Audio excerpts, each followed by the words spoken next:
All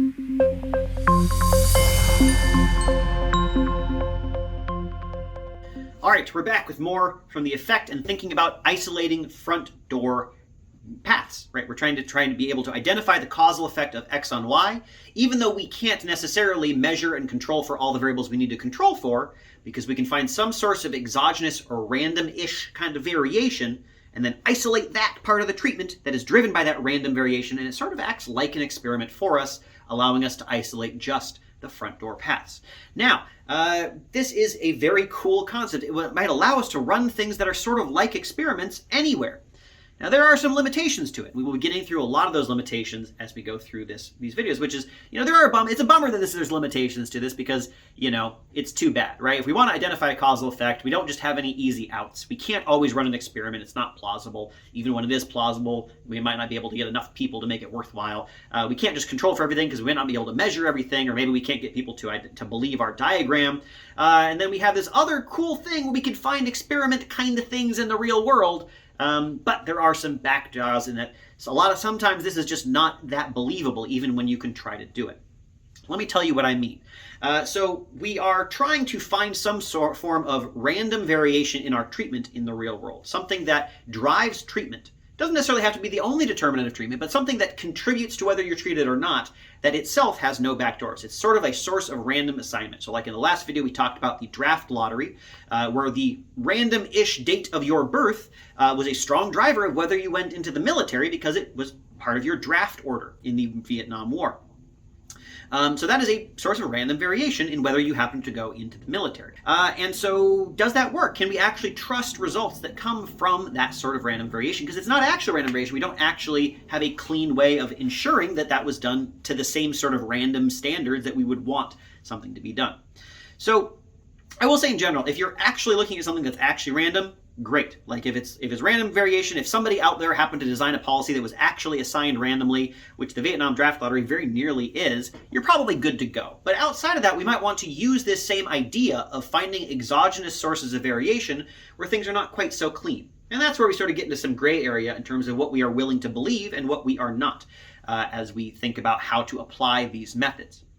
So I'm going to talk about three different sort of levels of studies. I'm going to show you three actual studies that were done that use some form of exogenous variation to identify the effect of a treatment on an outcome, and we can think about how believable we think these studies might be. And I think what we'll find is that these methods, this idea of isolating random variation in your treatment, works as long as the assumption that it is indeed random, or at least that we are able to close all the backdoors for that random variation, as long as that's believable. Do we believe that that is actually possible? And that is a contextual thing. You have to know about the context to know whether there are alternate backdoor paths. We haven't really gotten rid of the requirement that we have to close all the backdoor paths.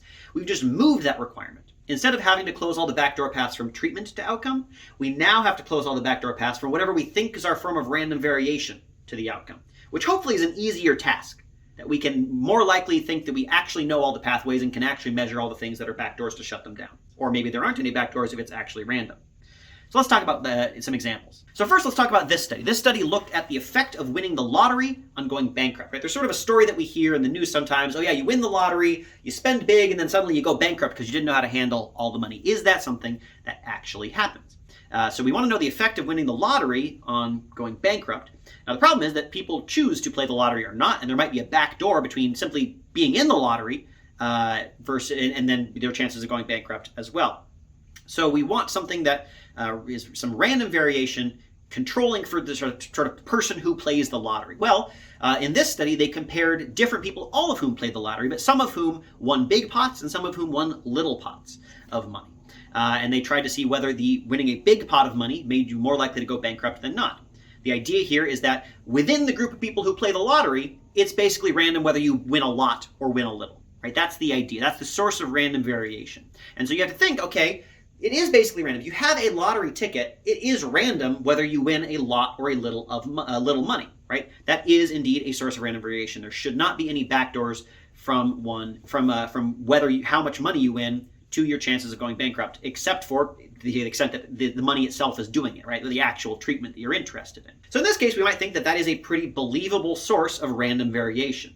Now again, if you just looked at winning the lottery versus not winning the lottery, that wouldn't work so well, right? Because again, people choose to play the lottery. And so there would be a backdoor from simply having a lottery ticket in the first place to winning. But once you know that somebody has already chosen to buy lottery tickets, well, in that group, winning or not, you could say is a good source of a random variation, and we have something that's sort of like an experiment. And what did they find? As we can see in this graph, they found that immediately after winning, your chances of going bankrupt go down considerably if you win a big amount of money. However, they also found that if you wait a couple years, the chance of going bankrupt goes way up, and it sort of all cancels out. So it doesn't really make you more or less likely to go bankrupt, but it does push your bankruptcy forward further out into the future by a couple of years. So no big effect of winning the lottery there. Let's take one step further towards a randomization assumption or a source of exogenous variation that's maybe a slight bit less believable. So this study is looking at the effect of how polluted the air is on whether you choose to drive, right? You can imagine it's really smoggy out. You probably don't want to be walking. You probably don't want to be biking. You maybe don't even want to take the bus. You're going to be in your car so you can have the air conditioning running or whatever, so you don't have to breathe all that smog. Now, this, of course, could be really bad because if more pollution makes you drive more and driving causes there to be more pollution, then that's a cycle you don't really want to be in.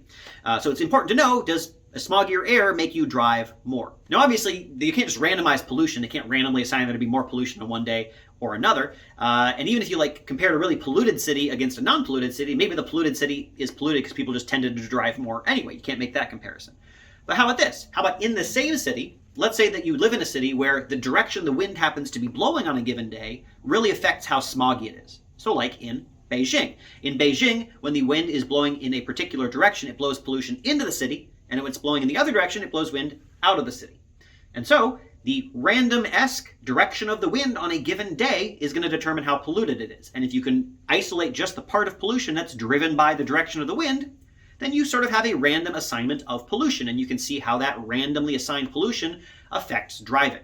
Now we have to ask ourselves, do we actually believe that the wind direction is random? Or are there some backdoors? And if there are backdoors, maybe we can close them. So you can imagine a couple things that might go wrong here. So for example, maybe the wind direction tends to be related to the season. Maybe the wind tends to blow west more often in the spring and east more often in the fall. Now that would be a backdoor. The season would drive both the wind direction and possibly driving, right? Because people might be more or less likely to drive in different seasons. Now that is a backdoor. That would be something that would make our random assignment no longer work. But we can control for season. We can measure what season it is and control for it. So that's no problem. So the question is, are there other sorts of things? Maybe the weather is related. On a rainy day, maybe when it tends to rain more often when it's blowing west than when it's blowing east, and that would certainly affect your driving too. But again, maybe we can control for weather in the same way. So in this case, the wind direction, we don't really have any control over it, but it's not entirely random. It is related to other things that might be related to our choice to drive. And the real question is, can we control for those things? It might be easier to believe that we can control for the backdoors from wind direction to driving than the backdoors between pollution and driving. Because pollution is also related to things like, are the factories running on a given day, right? There's a lot of other stuff going on there. It might be easier to deal with wind direction than with pollution. So I still think this is pretty believable. They did find that when the wind is blowing pollution into the city, it makes people drive a little bit more, which makes sense. And I think that random assignment assumption that they have, once they've controlled for things like the weather and the season, I think that's relatively believable. But again, we're in a bit more of a gray area. There's more of an assumption that we are relying on.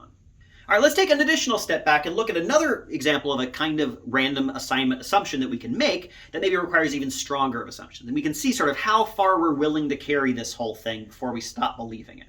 Because maybe you believe this next one, maybe you don't, right? It depends on context, whether the assumptions we're making are true or not, and whether you can really justify those assumptions and support them. So let's talk about uncompensated medical care. So this is an example of medical care that's provided by a hospital that the hospital never gets paid for. And you can imagine that might be a problem, because if they're not getting paid for care, it's going to make it harder for them to provide really good care. They're going to lose money, all that sort of stuff. They might stop providing care even. So how can we get random variation in uncompensated care? Well, what this study from 2014 looked at is it looked at the Medicaid expansion. Medicaid is a way of funding healthcare in the United States, and especially for the kind of people who might be likely to not pay their hospital bills or not be able to. What this study looked at is it looked at the expansion of this program. So it says, okay, everyone has Medicaid, but we have this expansion of the program at a certain period of time, so we can compare states sort of before and after that expansion. What we're sort of saying here is that it is roughly random, which states decided to expand. And if we can do that, we are sort of isolating the part of our funding that was driven by this change in policy, and then we can sort of say, okay, well, that's our random variation in funding. We're going to see how that affects our level of uncompensated care. Now, for this to work, we need to be willing to assume that it's basically random which states decided to expand Medicaid and which states did not. Keeping in mind that the decision to expand Medicaid or not was a very political one. Different kinds of governments might have made that decision in different ways. Now, if we can control for the different kinds of governments that there are and the different decisions they make, like maybe we can control for which political party happens to control that state at that time, maybe that's enough to restore the sort of random element of which states happen to expand Medicaid at the time. But again, we're sort of wading into, there's a longer list probably of backdoors that we need to account for to make it so that that Medicaid expansion was truly a random source of variation. So we can always go further and further, right? We can always use muddier and muddier forms of random variation to drive our treatment.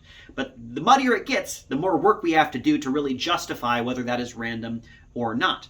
And that's what we are trying to do, right? It's the same thing we were trying to do with treatment. We're trying to close all the alternate pathways. Same thing here. We're trying to close all the alternate pathways from our random variation, which hopefully is easier, but we still have to do the same task. And that's the kind of thing we'll need to be thinking about, whether our source of exogenous variation is good enough as we get into methods that commonly use front door isolating techniques. Thank you.